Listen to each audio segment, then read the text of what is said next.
And I got a Oh, fancy new computer the other day, so I'm sweet.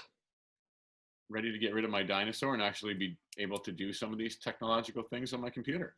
Awesome. Ready? Let's do it. Ready. All right, Georgie. My first question for you is, what are the top 2 or 3 most helpful things you have found to get people to just take action when they have been spinning their wheels for a long period of time? Well, I think it's really easy to get stuck in that wheel spinning if we aren't really sure what the first step is of something. So if you're kind of like deer in the headlights about how to begin a project, it can be helpful just to at least identify what the first step is. So let's say I've been talking all this time about doing exercise. Like I really want to start doing exercise, but I haven't picked what form of exercise I want to do. Then I'm more likely to get stuck. Like, do I want to buy a Peloton bike, or do I want to, get my running shoes out and start practicing running? Or like maybe weightlifting's the thing. Maybe I need to find a gym. Oh, but all the gyms are closed. So you can just like go around and around and around in indecision. So I think sometimes the best step is to pick a step and just focus on doing that one thing without it necessarily being the perfect thing. So just deciding like, that's it. I'm signing up for Zumba online and I'm going to do a Zumba tonight at 6:30. So I think picking something is really helpful.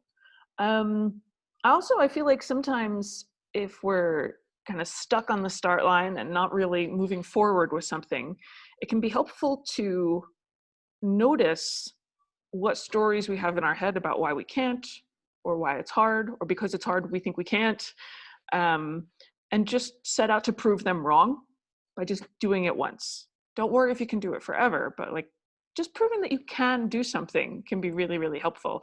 It's not a bad thing to get tired of your own excuses. So like whatever excuse I'm making, I'm just going to do it. And often if you thought about it, like if my life depended on it, if the life of my loved one depended on it, of course I could walk for 5 minutes a day. Like, why am I not doing it when the stakes are lower?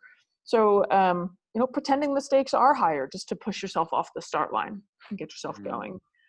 And then I would say third, using some external rewards is not the worst thing in the world.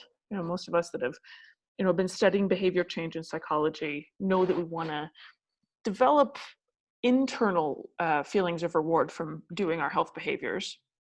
But there's nothing wrong with saying, I'm going to hold off on buying that book I really want to get until I finish my 5K training program. Or I really want to hit my vegetable goal for 7 days in a row before I do this other thing that I really want to do. Take a day off and go hiking or something. So don't be afraid to use rewards for yourself to get yourself off the start line. I think that can be really helpful. Sounds super helpful. I want to talk about accountability for a second, and Okay. how um, how important do you think it is to have some accountability, or in your experience working with the clients, like how important is it that they have accountability to actually take action? And maybe that's just having you, or even beyond that. How do you approach and think about accountability for folks who want to make change around their eating? Totally. Well, we all are accountable. The question is to whom and do we recognize it? So, what often happens is that when people say, I need accountability, they're thinking, I need external accountability. Me trusting me to get this done isn't getting it done. Therefore, I want someone to ask me if I've done it, or that sort of reporting thing. And that's perfectly fine. And it can be very helpful, having a coach, having a personal trainer, having somebody look at your logbook improves the motivation to do it over just doing it for yourself. So using external accountability to another person is a good way to get started, but I wouldn't want to stop there, because you can develop internal accountability where you think, I was able to eat my vegetables when I was reporting it to Haylin every week. Do I have to pay Haylin for the rest of my life to get myself to eat vegetables? Or am I far enough along in this that I can get myself to do it because I've learned all that I need to learn now, and I can keep myself going? So sometimes having the external accountability like gets the ball rolling, and then we realize I can actually keep this ball rolling myself. I'm capable. And then the third type of accountability is the sort of one you can't escape, and that's the universe holds you accountable. And what I mean by that is cause and effect relationships. So if I decide I just want to eat Skittles all day, and I'm not holding myself accountable, and I'm not hiring anybody else to hold me accountable, and I choose to eat Skittles all day, I'm going to end up feeling gross. I'm probably going to get a stomach ache from all the acid. You might get sores in your mouth.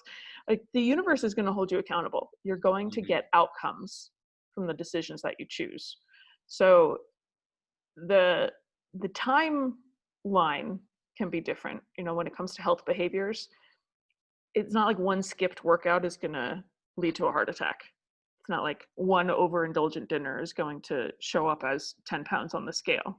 So ideally, we want to have accountability to ourselves early in the timeline. Like, so if I skip the workout or eat the overindulgent meal, that I feel like, yeah, okay, that's fine, but I don't want to keep doing that.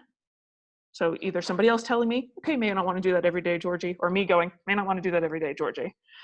But if you do it over and over and over again, the universe is going to show you what happens to your body if you skip lots of workouts and eat lots of indulgent meals. So one way or another, you'll get feedback on your actions, right? Yeah, I had never thought about the universe. The universe. None of us can outrun the consequences of our actions. Are Skittles one of your favorites or no? No, I actually don't like Skittles, and I don't find them appetizing at all, which is probably why I use them for examples. Got it. Let's talk about expectation setting for a second with clients. We know in the diet-filled world, we're all marketed super fast results that are not really realistic or sustainable. How important is it for you to set expectations with clients, and how do you approach setting those expectations so like their frame of reference is in line with how it's actually going to work in reality and not the 1 a.m. infomercial? Totally. Yeah. And if somebody sets their expectations too high, or if they make them too rigid, that's when we get frustration. You know, if you ever think of like moments when you've been super frustrated, like what is that emotion and where does it come from? And if that emotion could talk, it would say, my expectations are not being met. That is frustration. So, you know, obviously we want to avoid frustration as much as we can. So not setting expectations that are too high. So I would say anything that equates to 2 pounds or more of body weight loss a week tends to be getting into unrealistic expectation, using the methods that I use. Fair enough. The good methods. Right. I mean, like the gastric bypass is a legitimate weight loss strategy that is a choice for some people that results in rapid weight loss. That's not what I'm dealing with right now. So, you know, like sustainable behavior change sort of things, they tend to produce 1/2 to 1 pound of weight loss per week. So if somebody wants to lose, you know, a sizable amount of weight, it's realistic to mark that out on the calendar fairly far. Which kind of leads to the second thing, which is to not be super rigid about our expectations. So if somebody takes me literally and says, well, Georgie says I can lose 1/2 to 1 pound a week. If I take the upper end, I want to lose 80 pounds. I can't out 80 weeks. That's the day I'll hit my goal weight. You've locked yourself into a very specific timeline. And the odds of you getting disappointed along the way are very great. Because if on July 21st, you're not like exactly on that line, you're going to be upset.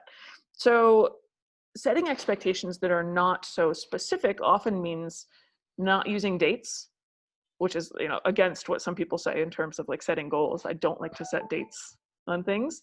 I like to set directions.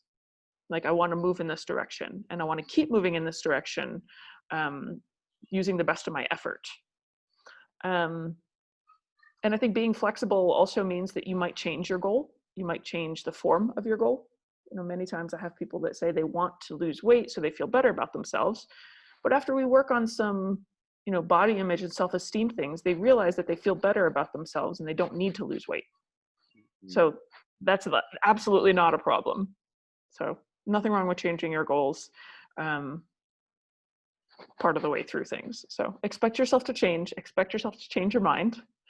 What else do I want to say about expectations? So we talked about not making them too lofty, not making them too rigid, keeping them nice and open and flexible to see what happens can be very helpful. The last thing that I think is important to say about expectations is our expectations of ourselves are sometimes unrealistic, and they can be unrealistic in the perfectionist sense of, I just think I'm going to do everything perfectly. But I also find that one of the biggest errors is the invariability expectation, that I am going to be exactly the same energy level and capability and focus and mood every single day. And that's just not human. Like, we're not robots. So it's helpful if you expect yourself to have low energy days and anticipate how you'll handle that, and expect to have really high mood days, and expect to have, days where you didn't sleep well, and days where you're dragging because you drank too much the night before, whatever it is, expect yourself to have variability, so that way it won't upset you and frustrate you when you're having one of the slower days. Because then you realize this is just a slower day. It's going to go back to my average baseline sooner or later. I think that piece is probably most often overlooked. People don't pay any attention or acknowledge that fact. We know it. Like, if you ask me, do I have good days and bad days? Of course. But thinking about in the context of like how I'm going to be able to put effort in and be consistent with these actions every day, it's like they're going to play a role. It's going to play a role in your ability to totally much effort and availability. Yeah, like you're not going to hit a PR every single day you go to the gym. Right. Oh, that's awesome. I think that's super helpful. I hope Cool. folks find that helpful. I hope they do too. All right. Well, we said we're going to do 3, so we'll leave it at 3 questions. All right. Until next time.